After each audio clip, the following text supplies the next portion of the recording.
ರಾಜ್ಯ ಸರ್ಕಾರವು ರಾಜ್ಯದಲ್ಲಿ ಇರುವಂತಹ ಎಲ್ಲಾ ರೈತರಿಗೆ ಬೆಳೆಯ ಮೇಲಿನ ಸಾಲ ಮನ್ನಾ ಮಾಡುವುದಾಗಿ ರಾಜ್ಯ ಸರ್ಕಾರ ರೈತರಿಗೆ ಗುಡ್ ನ್ಯೂಸ್ ನೀಡಿದೆ.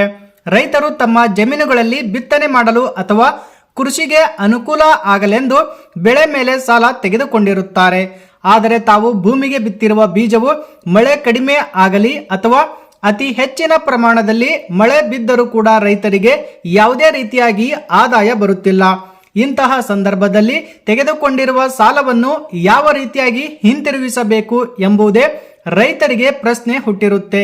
ಇದನ್ನೆಲ್ಲ ಮನಗಂಡ ರಾಜ್ಯ ಸರ್ಕಾರವು ಇದೀಗ ರೈತರಿಗೆ ಸ್ವಲ್ಪ ಮಟ್ಟಿಗೆಯಾದರೂ ಅನುಕೂಲವಾಗಲೆಂದು ಬೆಳೆ ಸಾಲ ಮನ್ನಾ ಮಾಡುವುದಾಗಿ ಭರವಸೆ ನೀಡಿದೆ. ಬನ್ನಿ, ಎಂಥ ರೈತರ ಸಾಲ ಮನ್ನಾ ಮಾಡಲಾಗುತ್ತೆ ಮತ್ತು ಎಷ್ಟು ಪ್ರಮಾಣದಲ್ಲಿ ಸಾಲ ಮನ್ನಾ ಆಗಲಿದೆ, ಈ ಎಲ್ಲ ಸಂಪೂರ್ಣ ಮಾಹಿತಿ ಈ ವಿಡಿಯೋದಲ್ಲಿ ತಿಳಿಸಿಕೊಡುತ್ತೇವೆ.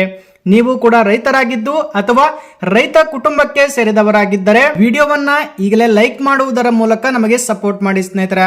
ರಾಜ್ಯ ಸರ್ಕಾರವು 2017 ಹಾಗೂ 2018ನೇ ಸಾಲಿನಲ್ಲಿ ರಾಜ್ಯದ ರೈತರ ಸಾಲ ಮನ್ನಾ ಮಾಡಲು ಯೋಜನೆಯ ಅಡಿಯಲ್ಲಿ ರೈತರ ಬೆಳೆ ಸಾಲ ಮನ್ನಾ ಮಾಡುವುದಾಗಿ ಘೋಷಣೆ ಮಾಡಿತ್ತು.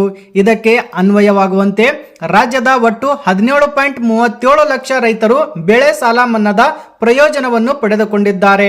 ಆದರೆ ರಾಜ್ಯಾದ್ಯಂತ ಈ ಯೋಜನೆಯ ಅಡಿಯಲ್ಲಿ ವಿವಿಧ ತಾಂತ್ರಿಕ ಕಾರಣಗಳಿಂದಾಗಿ ಇನ್ನು ರಾಜ್ಯದ 31,000 ರೈತರಿಗೆ ಇದರ ಪ್ರಯೋಜನ ದೊರೆತಿಲ್ಲ.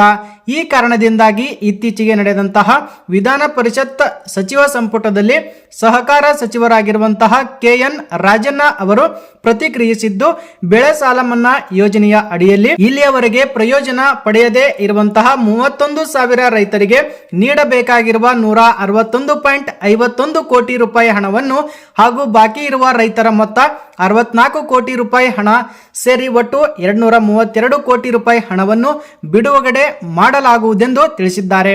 ಹಾಗಾಗಿ ಈ ಮಾಹಿತಿ, ಈ ವಿಡಿಯೋ ನಿಮ್ಮ ಸ್ನೇಹಿತರಿಗೂ ಸಂಬಂಧಿಕರಿಗೂ ಶೇರ್ ಮಾಡಿ, ಅವರಿಗೂ ಕೂಡ ತಿಳಿಸಿ. Thank you for watching.